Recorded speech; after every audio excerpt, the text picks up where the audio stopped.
Hello guys. Okay, so I'm going to be doing a tutorial for Elian. I believe I'm saying that the right way. Um, he had asked me to show him some tips since I do make my own presets for the most part, and sometimes I use these, but I always manipulate them.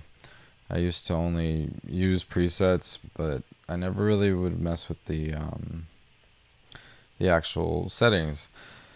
We're gonna kind of touch on some of what these do and kind of like explain them because it can be daunting. But what's awesome about Serum is it's actually pretty straightforward. Like once you start realizing what all of them are, what most of them do. I kind of don't know what every single thing does in here, but I know what I use right now, and and in fact I will probably try to learn more about how to do this matrix stuff more later, but right now I've only used this for some basic stuff and I don't really even know how to use it properly yet.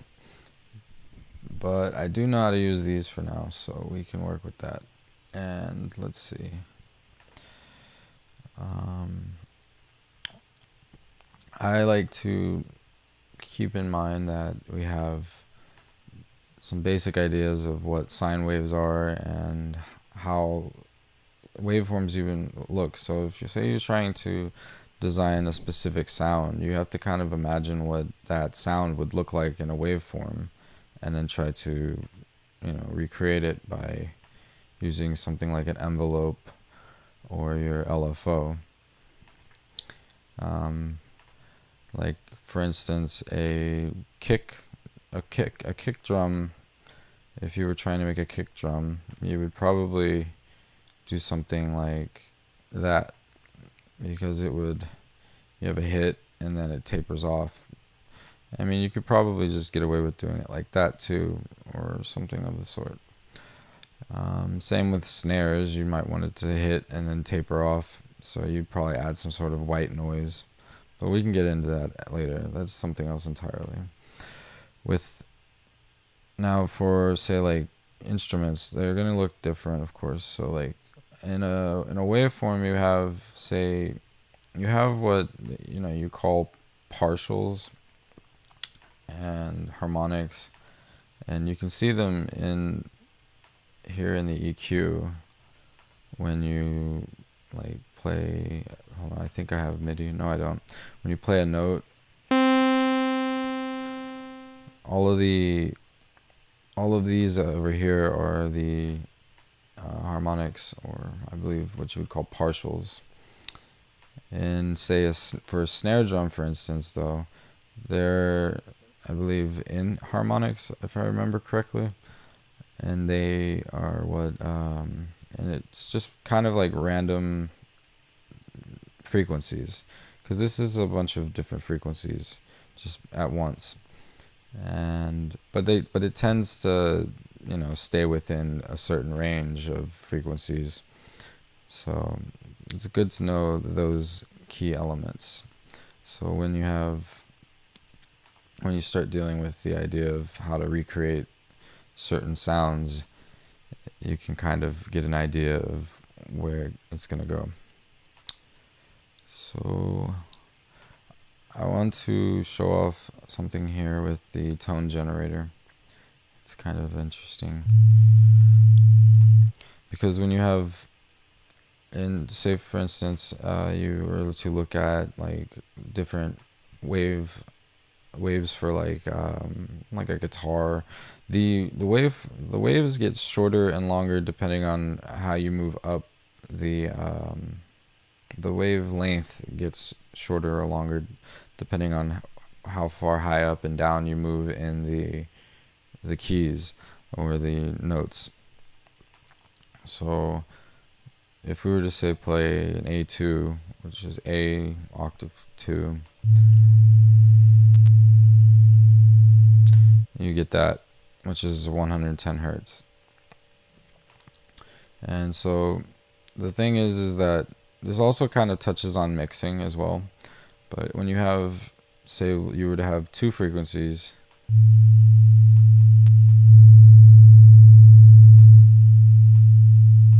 they cause an amp. It cause I believe what they is compression, and the two combine to make it louder. There's also now if we were to adjust these as we play them, you'll start to hear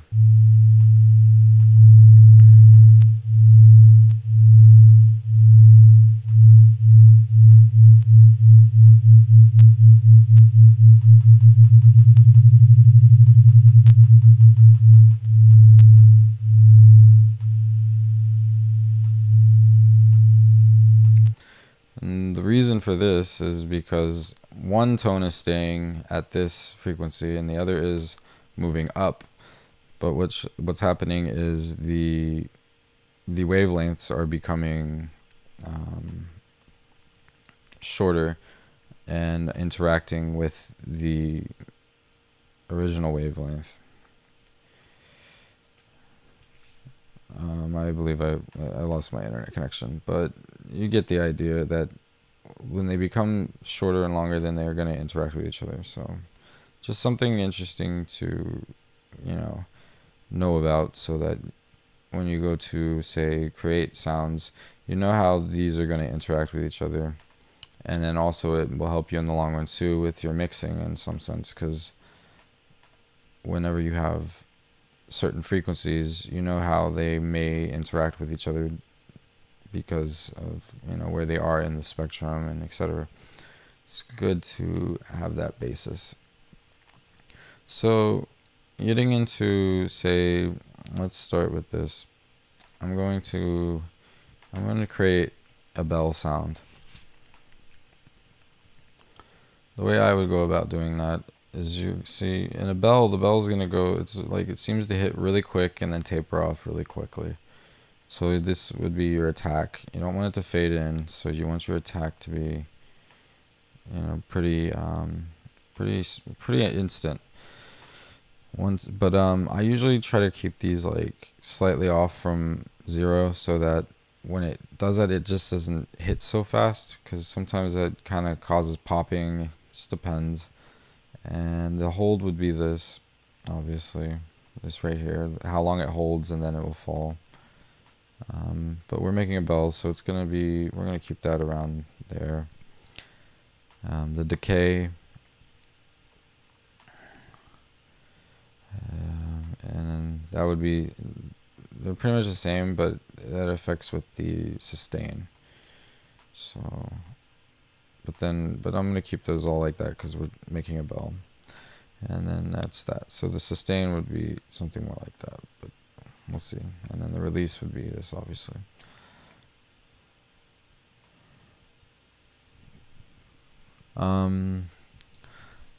Let's play something out here. Let's program something.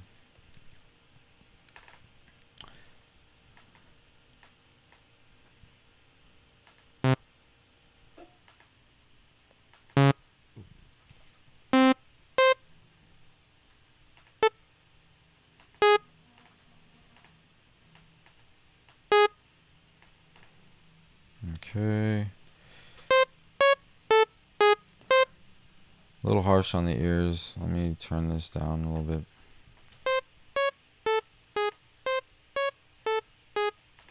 Okay, so now we have some MIDI. It doesn't sound to be doing anything at this point, right? So, what happened to my envelope? Okay, whatever. I'll make it again. It's still there. And we'll go into analog and do analog BD. Most of these are not going to be used, but you can, once you get past some more of the basic like sine waves and etc., you can kind of come in here and start playing and toying with these to kind of come up with your own. I mean, honestly, I have an idea how to make some of the sounds I'm trying to make, but sometimes I take those presets and I just throw different sounds into them to see what they turn into, and then I end up saving them and using them later, and then tweaking them to how I want to use them. So first of all, we're going to take and we're going to do that. So it sounds like that. and I like it so far because it's, you know, a bell. And if I wanted to turn it up an octave, put it somewhere like that. But as I was saying before, you can take the attack and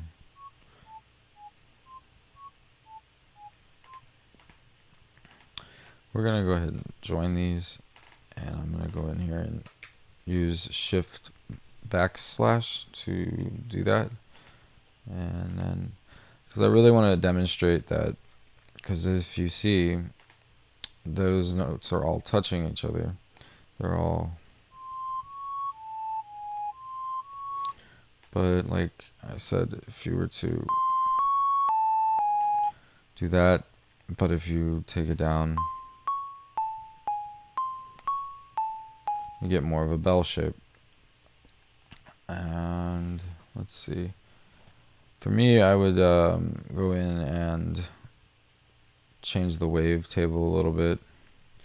Maybe even, you know, put on something like this. Or even add like sort of a detune. I don't like that detune for a bell already. And for this right here, this is creating more voices. So you have one instance of the tone, and then what it's doing is it's creating another one, and then a third one. So there's 3 now. So that's why we have 3 here. And then so on and so forth. You can keep adding up to 16. But we're going to use 3. I try to keep it like a number like 3 or 5 if I do use this most of the time, because I like to have it so that the center one there, as you can see, the yellow one, is not going to be pitched or changed. And the 2 green on the right and left are going to be the sounds that are going to be detuned. So you're going to want to, you know, have them in a place where you think they sound good.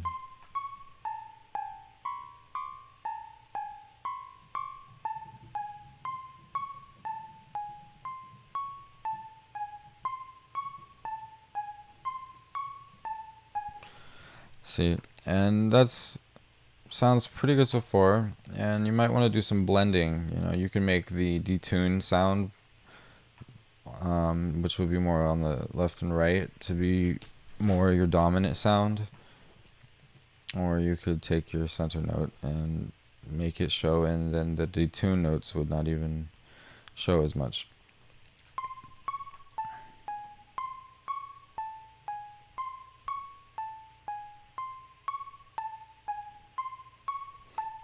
So when you find your balance, then you can, you know, leave it.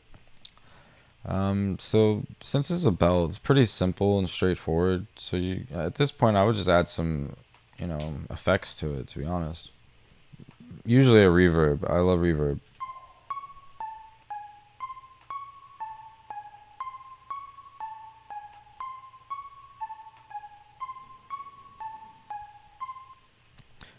Let's see. That popping. Yeah, see, that popping was happening. That's why I was talking about that. So that's why I would adjust this a little bit.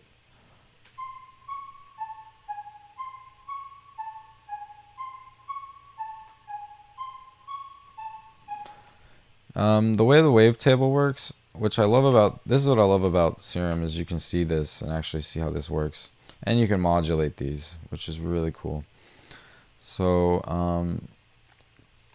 what I like is that it's slightly changed down here, but it it flows through each one until you have this. So you're seeing it from the side like that. And just that little bit is what changes the whole sound, and they can get really complex, but it's nice that you can take something like an LFO and attach to it, which I love, because then you can add some sort of variation to your bell. Let's see. Now I'm gonna put on trigger, or you know what? I'll do envelope, because trigger will make it so that each time the MIDI note hits, it's gonna start the playhead right here, whereas envelope, it should play through, I believe.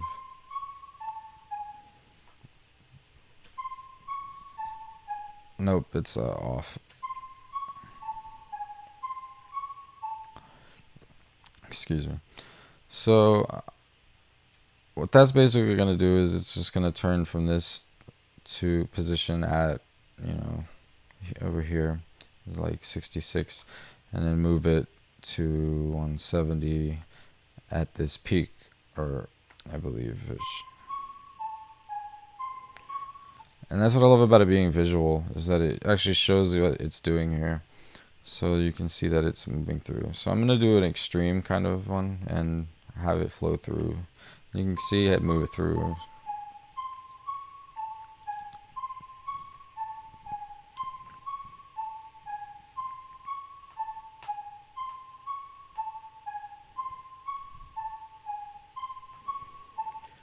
And the reason I set this to 2 bars is because that will be, you know, the amount of time it takes to go through this. So 2 bars, and see, we got your 2 bars right here. So if we were to increase it to 4, it would take the span of this 4 right here just to reach this point.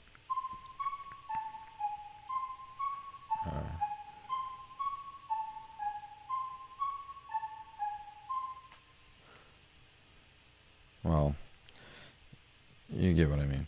So, so 8 bars.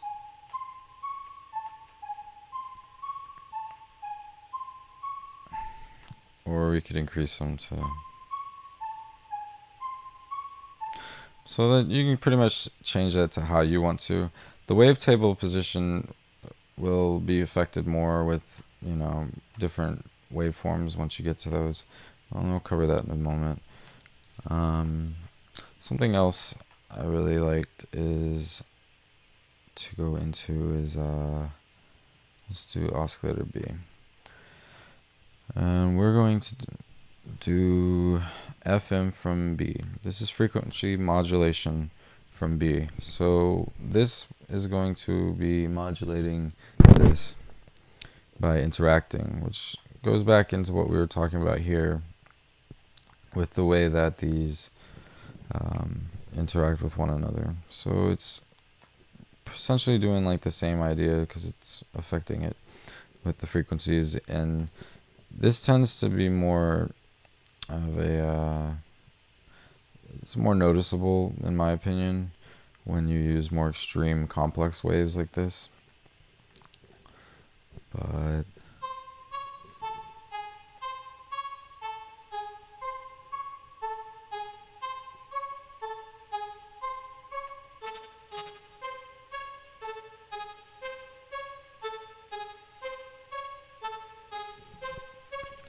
that sounds pretty cool to me. And again, you can always add, say, the tune to it.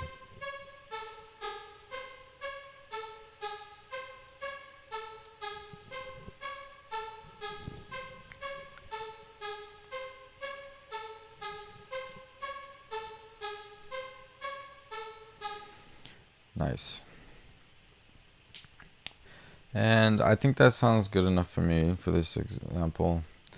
And you can always modulate these wavetables as well to kind of have it fluctuate as well.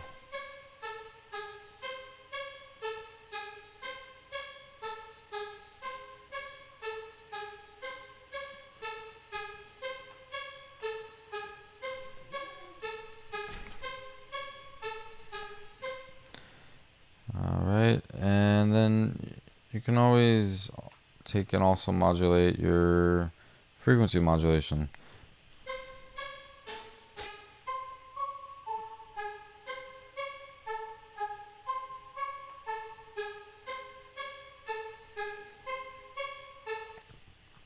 And say you wanted to get a more dramatic effect, you could take and go to a second LFO. And when you edit these are going to be completely different. So you can use up to 4, and I think once you do the 4th, it adds more. But it gives you these 4 right here to start with. But you could say make your own sort of patterns here if you wanted to. And I don't think you can really recognize these rhythmically in this situation, but you can definitely hear it when you say use it for like a bass or etc. But detach, drag it.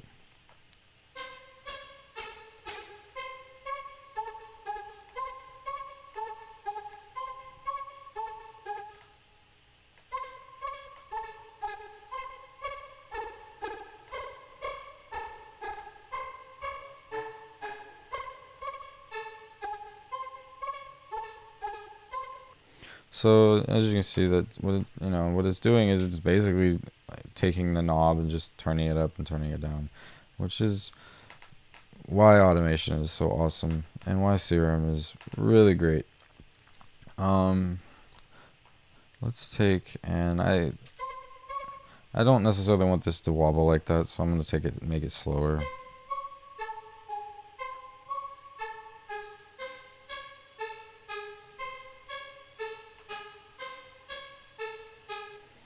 Alright, sounds neat. I like that. Now if I wanted to say add some more things to it, we might add maybe some sounds like from here. You can actually add your own sounds into here. I actually remember I got these from Albo, which are a bunch of brasses. And I've added some of my own here too that I sometimes use. And you can even use this as a sampler and not even use the oscillators here. You could just turn on the noise and just use this. But the problem with that is the audio file will get shorter as you move up higher in the notes. But for claps and stuff, it's cool if you're just staying in a certain area. So we can go to, I don't know, let's see what we got here. Turn the volume up. I want to hear it. I'm going to turn these off first.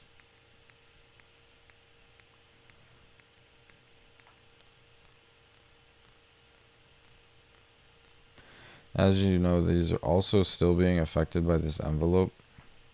So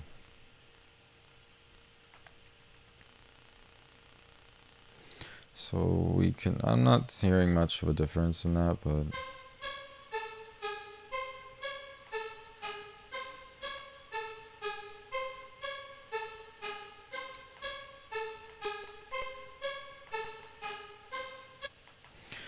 I don't think it's gonna really do much. But maybe we could add a hum.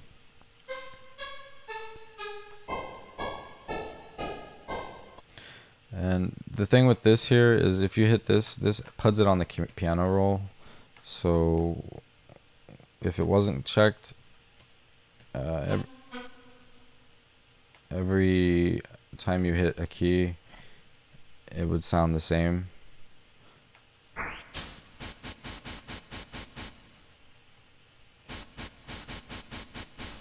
But if you click your piano roll,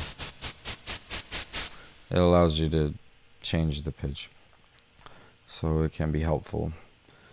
But I'm going to turn it on so that I can have it follow the MIDI pattern we have.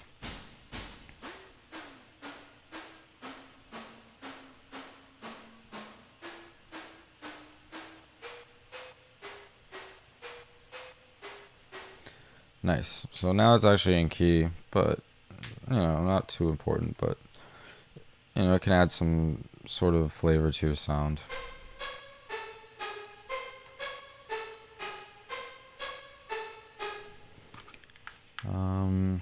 And we can go ahead at this point. I'd say we could even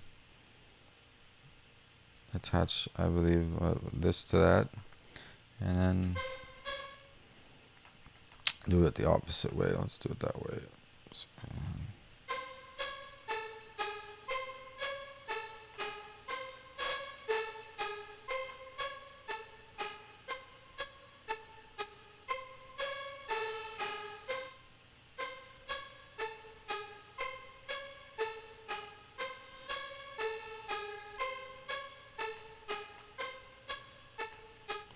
Alright, so that's pretty much how that stuff kind of works. And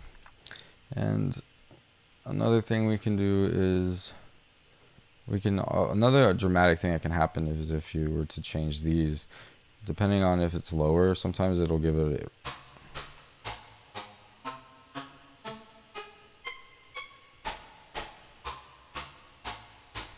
which could be a cool bass sound.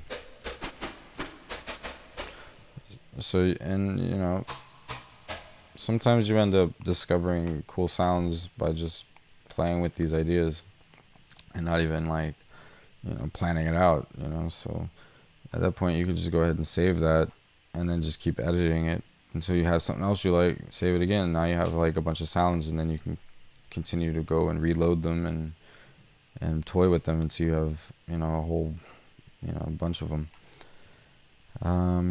Filter. Filter is awesome as hell because you can automate these as well, but you can take and you can also put it on that piano roll just like over here. And let's see, what it's gonna do is basically, you know, cut off, you know, just like in your EQ, you know, it's gonna cut off certain frequencies or even notch them depending on which one you choose. I'm gonna turn that off for now because I'm not using it anyways, but whatever. But you can do, say, sometimes I choose these flanges because I think they're interesting. But essentially what this normally is used for is, like, I use this on basses to cut off the high ends. But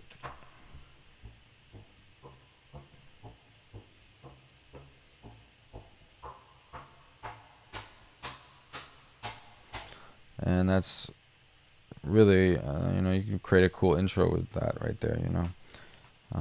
You could even take and, say, attach one of your LFOs to it.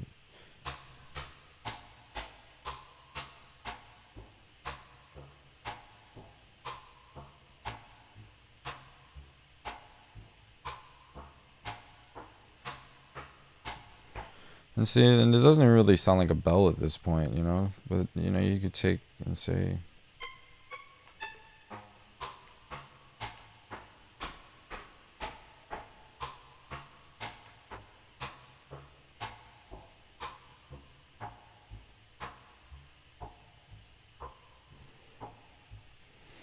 and that's, you know, that's one way of coming up with some cool sounds there. But since I was trying to make a bell, you can make all kinds of interesting effects by doing, say, like flanges. I'm going to right click and remove modulator. Turn this up.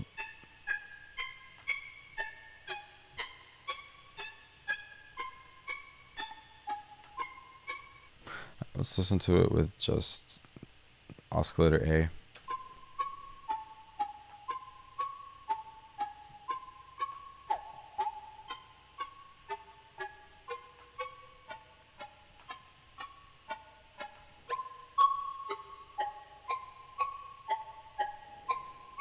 Interesting. And that just kind of gives some more character to it instead of just being a plain sine. But you can play with this idea to create all kinds of cool sounds. In fact, before we move on to that, I wanted to touch on moving through these right here. As you can see, it changes that, and these are also more complex than what this is, but so we can, you know, we can always edit these and change them. But sometimes I'll just change through these sounds until I get different ones I like.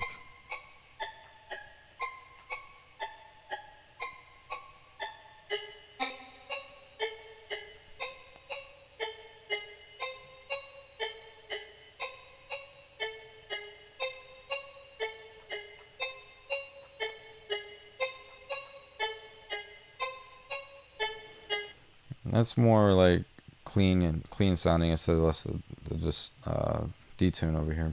So, but like I said, you can pretty much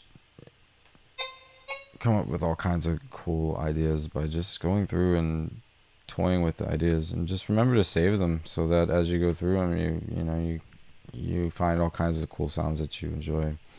Now, if we were to turn these off and just focus on this and turn off the filter, we have a really cool sounding, it's just, white noise. It's a hum.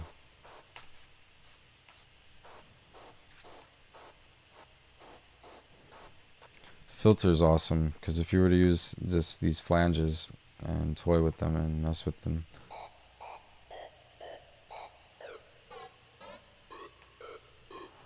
you could change the waveform and the speed at which they oscillate,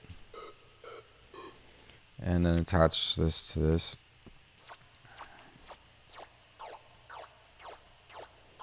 Which is just changing the cutoff and moving, where the beginning of this, cutoff, this filter starts.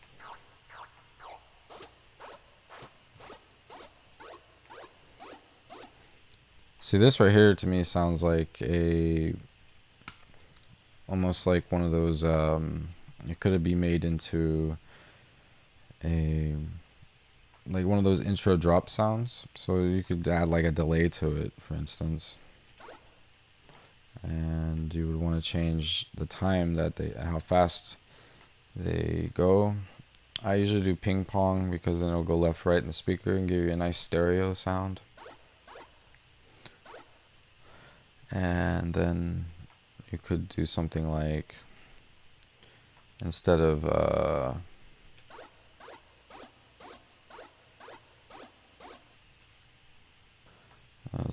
let's do this. I'm gonna hold shift and then click, shift and click, shift and click, shift and click, shift.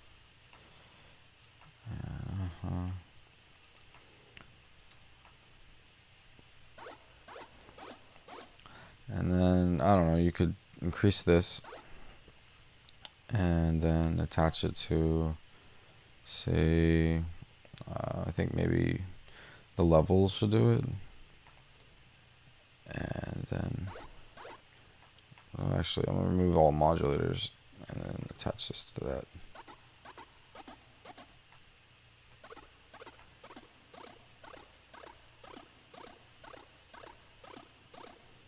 And then, like, you could, play with this and, to make it last longer, so that, you get that sound you really desired. And then you could even go in and do some crazy shit like that, and affect how you want it to sound.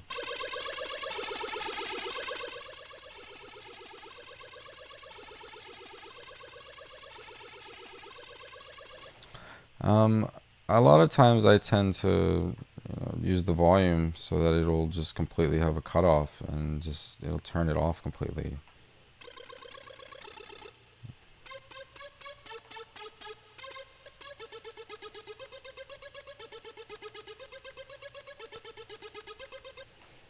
And you could do that and turn that into something interesting.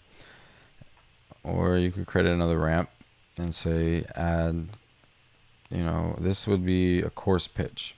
So it's going to hit, this would be an octave, you change this from like an A1 to an A2, or a B1 to a B2, where this is going to go to pitches in between. You're going to want to pick Shift Option if you're on Mac, and then you can, that way it'll start at a specific pitch.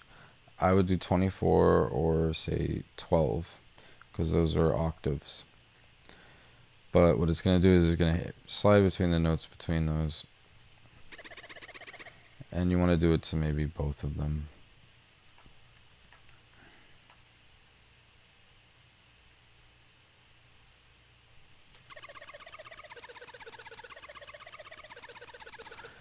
And at this point, since I'm trying to make that sort of intro sound, we don't really necessarily need the notes.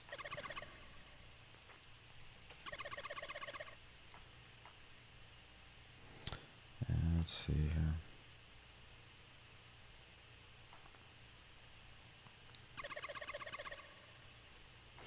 And we want to slow down this one for this. And that's a much bigger difference, right?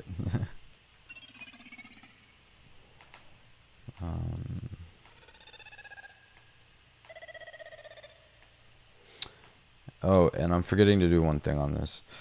You're going to want to hit trigger. That way it'll start just like that. And you may want to increase this so that it'll continue to play through this whole thing. So I would take and increase the sustain on that, just so that it'll continue, you know, for as long as the note is held.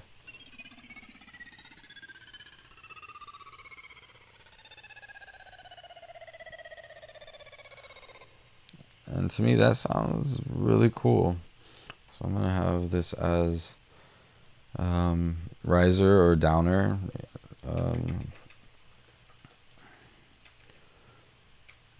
Downer blips. I'll call it that. Whatever. It doesn't matter.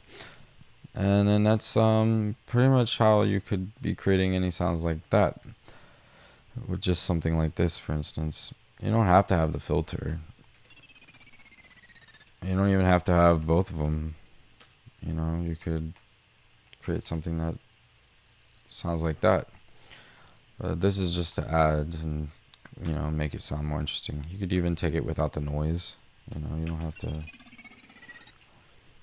And you could do this backwards too. I mean, it's already routed that way. Make it an upper. And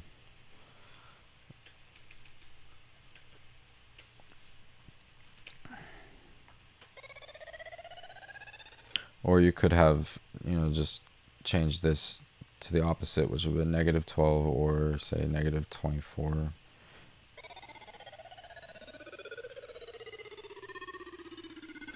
Now what's happening here is this one's going down while this one's going up, or up and then down since I switched this. Another cool thing to do is, say, we're going to go back to like sort of more of a pluck. You know, we're going to go with the plucks again. And I'm going to go ahead and remove that. And I'm going to remove that. Same notes. And I want to take off this now. I'm going to remove all destinations on that. And we're going to kind of ignore that for now. So what we have is that now.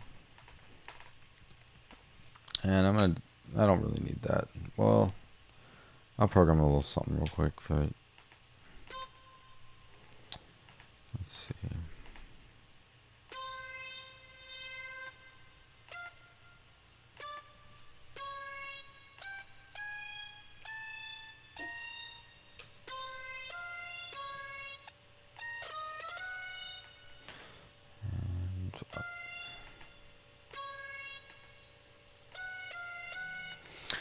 Do Command A, and then I'm going to do a Shift backspace. I don't want this to go over here though.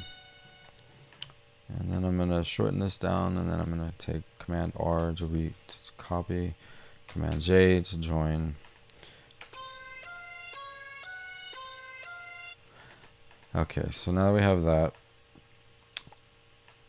A really cool thing with the voicing you can do is you can do mono and legato and always.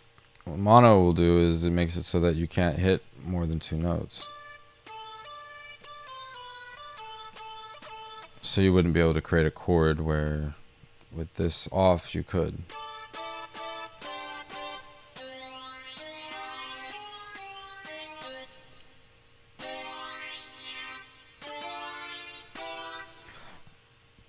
So we put on mono and legato always and change the portamento time up.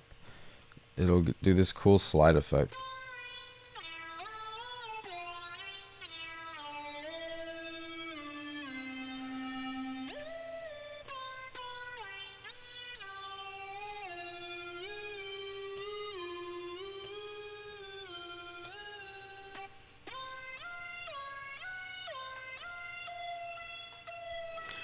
And what it does is it really just changes the amount of time it takes. So you can always adjust this until you have a sound that you like.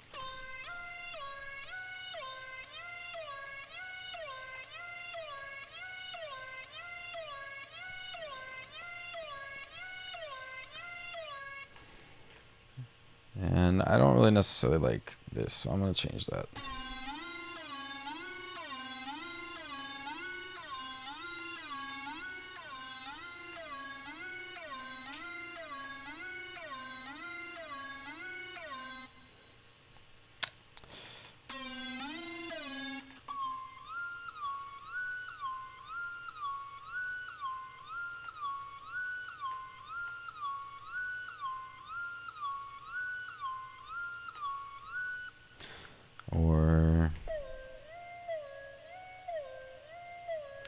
And I think what the legato will do is it automatically has a slide sort of into the note, I believe, or maybe the always. I think the legato, oh no, the legato is what this does is it makes it so when notes overlap, I think, then it will do the slide, and always makes it so that even when they're not overlapping, they still will do the slide. And that's really cool because you could use that to create, slide basses and all kinds of stuff.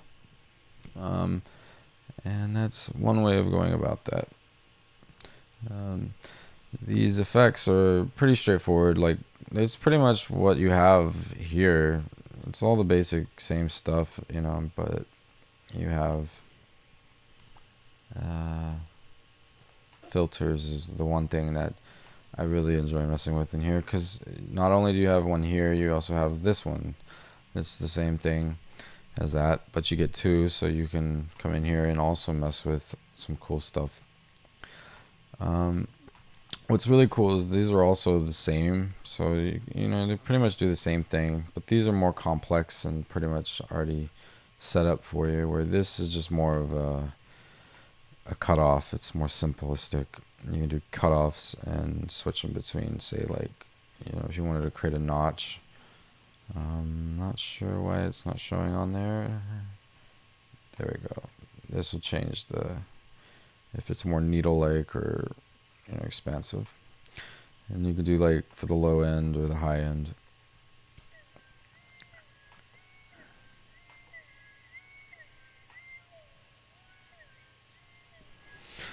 What's really cool too is you can also automate all this too in here. Every knob is automatable. You could have this thing up to crazy amounts of automation if you wanted to. But I'm not gonna do that. I'm just using that as an example. And I want more reverb.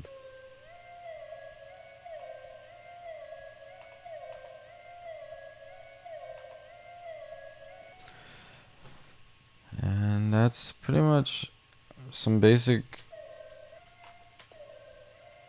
sound design for the most part. One way we could make, say, like a bass. I'm just gonna do initialize preset to reset. You're gonna use your sub. This is pretty much what's in here, except it doesn't get as complex. It's gonna as you can see, all these really complex ones. I'm gonna turn that off. It's just gonna give you a basic sine wave, triangle, saw, square, and what you really want to do is you're gonna pitch it down. That's simple. You already have pretty much a bass.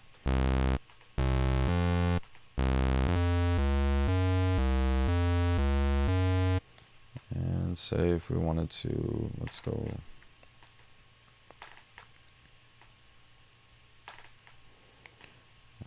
I'm using Option or Alt on a Mac to click these, and you can put them anywhere you want, but if you want them on the grid, if you hold that button, it'll automatically clip to those or jump to those.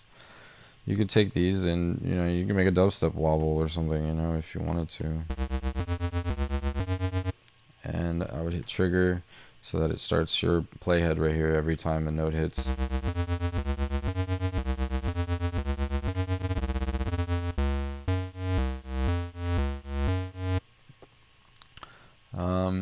with filter, I forgot to mention, if these checked, it depends. This stand is a, oscillator A, oscillator B. This would be noise, and then this would be sub. So we could also automate the sub as well. But if we turn this off, this comes in handy if, say, you want to just automate the top end stuff and then have the bass doing its own thing. So we could turn off, like, let's just remove the wobble and make it a basics, sine. We could have this up here being filtered.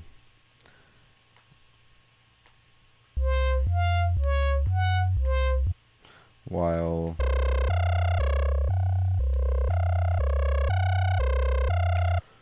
the bass is untouched, and these are going to be, filtered.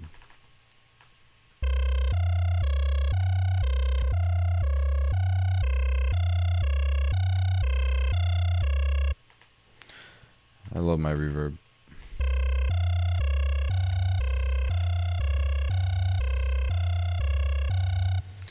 And I believe if you hit direct out, that'll also bypass these, but I'm not sure. I'd have to double check with that.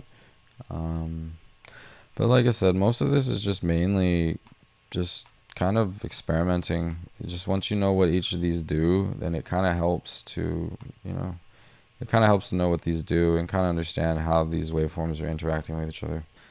But essentially, that's some basic sound design. If you wanted to create those, you kind of just want to know what you want it to do. If you wanted to do like a pad, like a slow pad, you could do this. Turn off the sub and do oscillator. And let's turn this down. And actually, in fact, let's remove that. And let's turn off our legato and all these. And let's go into and create a chord. Let's do this. We're gonna do C 1, 2, 3, 1, 2, 3, 4. That would be a C minor. And I'm going to expand this out here. And I'll exit this. I'll do this again. And then do Command R to dupe it again. It's just my shortcut of doing that quickly.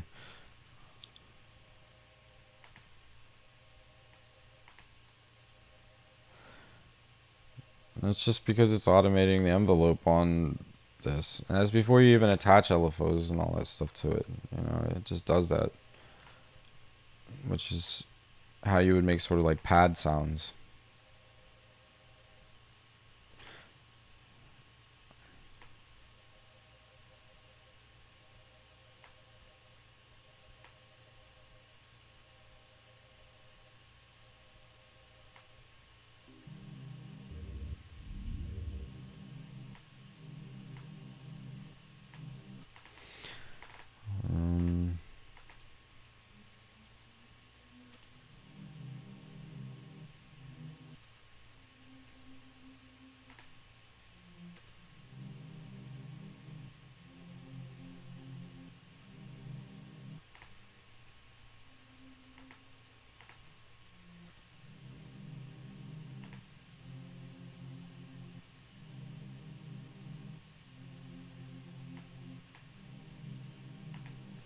And lots of reverb.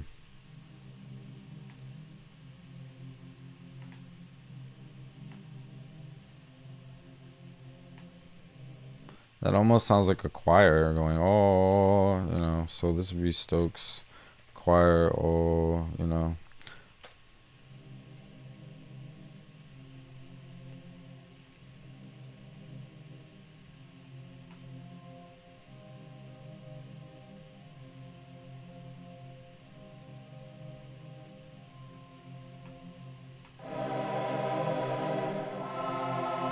which, I just made that by accident, but I was just messing with these sounds, and doing this stuff right here.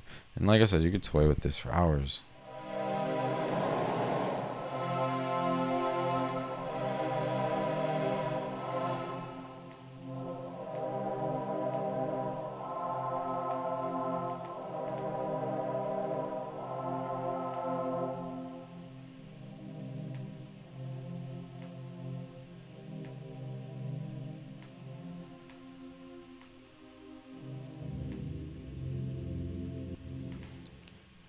undo the vowels.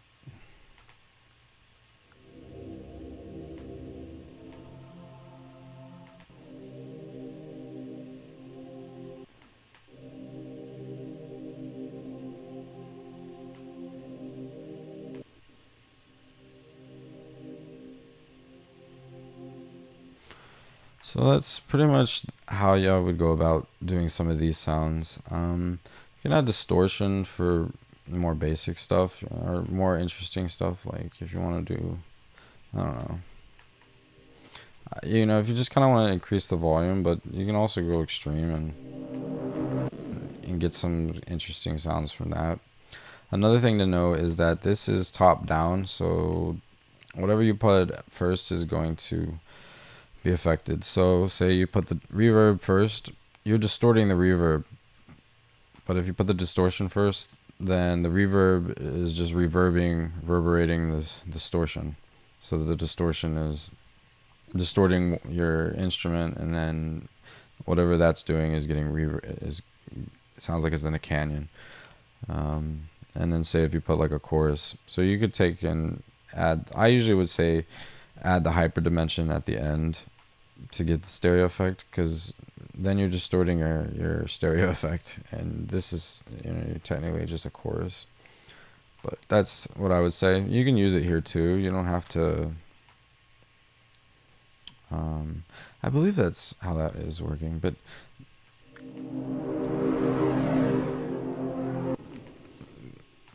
hold on. But yeah, whatever. But you get what I'm saying. So that's how I would.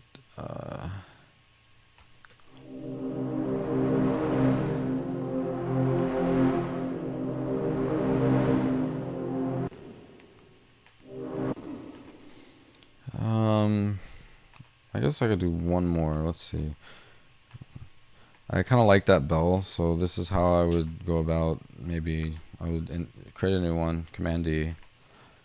Initialize, or initialize preset. And let's go in here and let's do.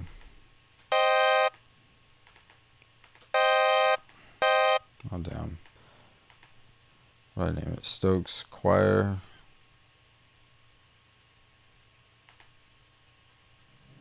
Nice, I like that. And then I initialized the wrong one.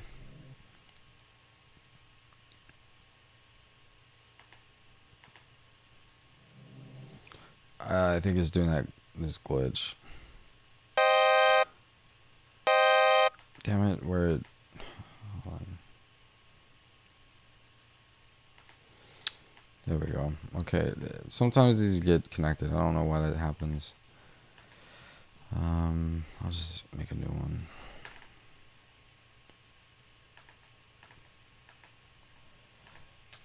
And delete that. Okay. Do another Serum. And then we'll do... Okay, MIDI.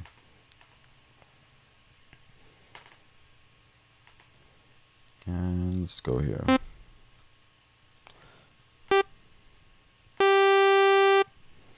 Turn that volume down, a little too loud for me.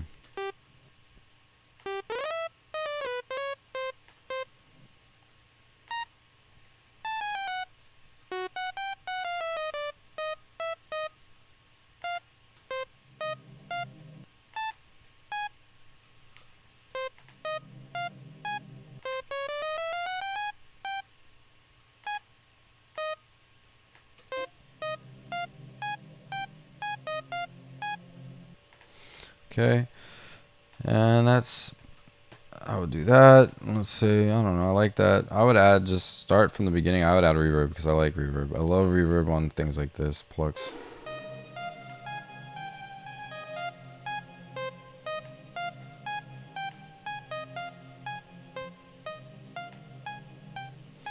And then, of course, probably some delay.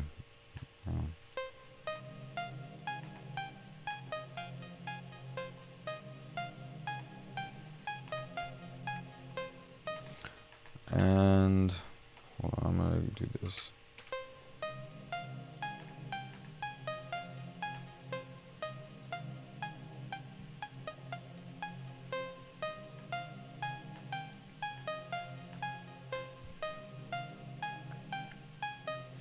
And I want to go with a different.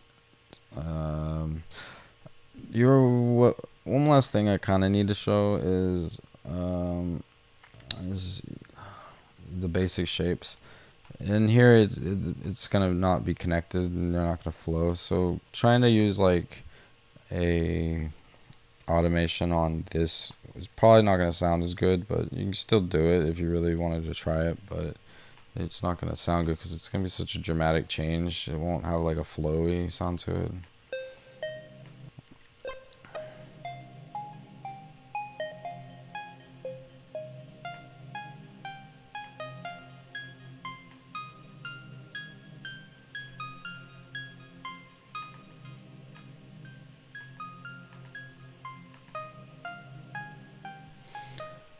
And that's pretty much how I would go about creating some sort of interesting sounds.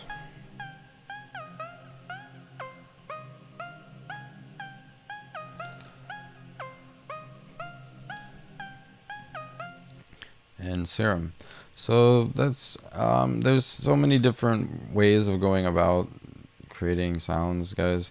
So if you want to like try to just create your own sounds and just start with some basic sounds. It's really easy, you know, it's not that difficult. Just kind of get in here and learn what these do. And there's all kinds of tutorials on YouTube, so you can always search what these do and learn about them. Definitely hope this video helped out, maybe showed some stuff you did know or didn't know, and maybe if you have any questions, I will be making more videos like this as often as possible, and I want to try to make them better so that I can make them maybe more concise. But this was more of a kind of like a free-form lesson, just kind of playing around and explaining stuff. And it's because it's pretty much how I kind of come up with stuff if I want to make something in Serum.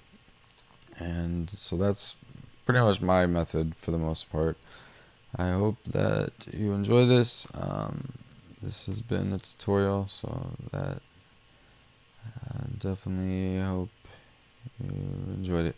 Alright, thank you, and enjoy your day.